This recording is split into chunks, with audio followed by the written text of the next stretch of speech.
DA Cordillera tuloy-tuloy ang pamamahagi ng repolyo sa mga karatig probinsya at rehiyon upang matulungan ang mga magsasaka.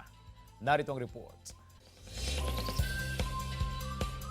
Nagpapatuloy ang distribusyon ng repolyo ng Department of Agriculture Cordillera sa mga karatig probinsya at rehiyon upang matulungan ang mga magsasaka na maidispose o maibenta ang kanilang mga produkto. Ito ay sa pamamagitan ng Highland Veggie Connect sa tulong ng Kadiwa on Wheels ng gobyerno. Tumutulong ang tanggapan sa pag-ani, pagtransport at pagbenta ng Highland vegetables. Ayon sa DA Cordillera, nararanasan ang oversupply ng cabbage at Chinese petchay o wombok dahilan para bumagsak ang presyo nito sa 10 pesos per kilo. Na-stock din umano ang produkto sa mga taniman at trading post sa Benguet dahil halos walang truckers o buyers na umaakyat upang bilhin ang mga ito. Pero kung mababa ang presyo ng repolyo sa Cordillera, mataas naman ang presyohan nito sa mga palengke sa lowland.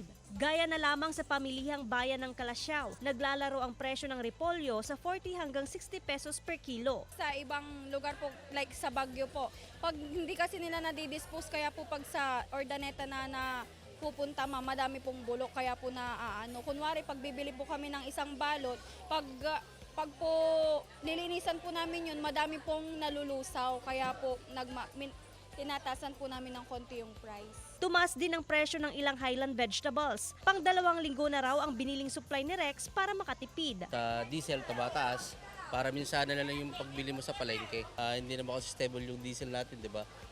So pag tumaas yung diesel, yung gasolina, matik yun, tataas lahat ng produkto. Joan Punsoy para sa Mornings with GMA Regional TV.